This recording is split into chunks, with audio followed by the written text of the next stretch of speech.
فرقة UTN1 تحكي عن وجدان الشرق بإيقاعات البوب والروك. مر بيا يا حلو الطول منك كحل عيونك، بغيابك عذابي طول صعب العيشة. تصوير مميز حظيت به الأغنية الأخيرة للفرقة مر بيا، فأغاني الحنين تتجدد مع UTN1 شوق كبير لحبيبة بعيدة وغائبة منذ سنتين. ويقول حسن أحد أعضاء UTN1 إن فرقته كانت تعقد آمالا كبيرة على نجاح أغنية مور بيا من كلمات روبين توماسيان. صار لنا تقريبا سنة ونص ما طارحين أغنية جديدة من سلام شباب آخر مرة، وكنا يعني حذرين جدا لأنه هاي الأغنية اللي كانت لازم تنزل راح تكون هي عودة، ولازم تكون عودة إنه الناس يحبوها. يعني أنا أتذكر لما الكاتب كتب الأغنية جاب لي مجموعة أغاني، يعني لما كنت أدور في الأوراق شفت مرضية، أول ما شفت الكلمات حسيت بيها الروح العراقية البغدادية، وأكيد لما سجلناها انطيناها هذا الطابع اللي هو موسيقانا اللي هو بمزيج من الغربي والشرقي، وهذا أكيد أضاف لها جمالية، والحمد لله احنا سعيدين بالنجاح اللي تحققه حاليا. مور بيا ستجتمع مع 7 أغنيات أخرى في ألبوم واحد يعمل شباب UTN1 على تحضيره حاليا ليصدر الصيف المقبل. ومعظم تلك الأغاني المتنوعة بين اللهجة العراقية واللغة الإنجليزية هي من كتابة وتلحين أعضاء الفرقة، وهم شانت، أخلد، مروان وحسن.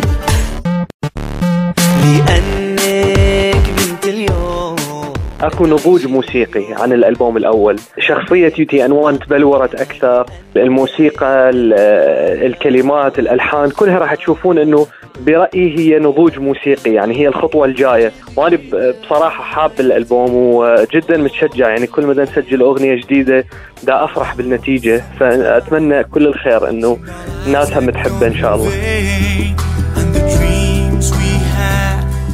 أنتجت فرقة UTN1 أغاني من أجل السلام وأخرى للتضامن مع ضحايا الحروب، ونظم شباب الفرقة مؤخراً حملة دعم لأطفال العراق. وهنا يقول حسن إن أعضاء UTN1 لا يمكن أن يتجاهلوا ما تحمله لهم الحياة من أحاسيس جديدة.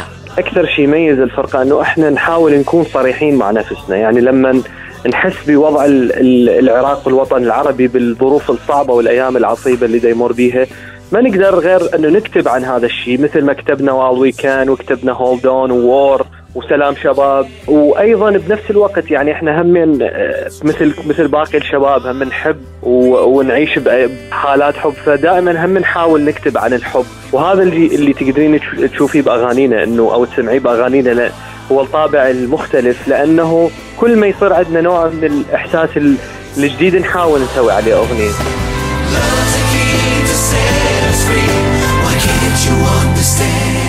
وجدان العراق يظهر أيضاً مع فرقة UTN1 عندما تعيد إصدار أغاني عراقية خالدة، ويحدثنا شانت لاعب الدرامز كيف تعمل فرقته على إحياء الأغاني التراثية. اللي هي طريقة الهارمون والإيقاعات السريعة والغربية، شوي نعطي حداثة للأغاني على مود تكون مميزة باسمنا كإحنا كفرقة، يعني نختار أغاني اعتمادا على مثلا سرعة الأغنية وسلاستها في الغناء، لأن أيضا مو كل الأغاني التراثية تغنى بطريقة حديثة، فاختارينا أغاني مثلا مال الشغل بالسوق وصغيرون السيدات وبيان قريبة علينا إحنا نقدر نغنيها كصفة فرقة.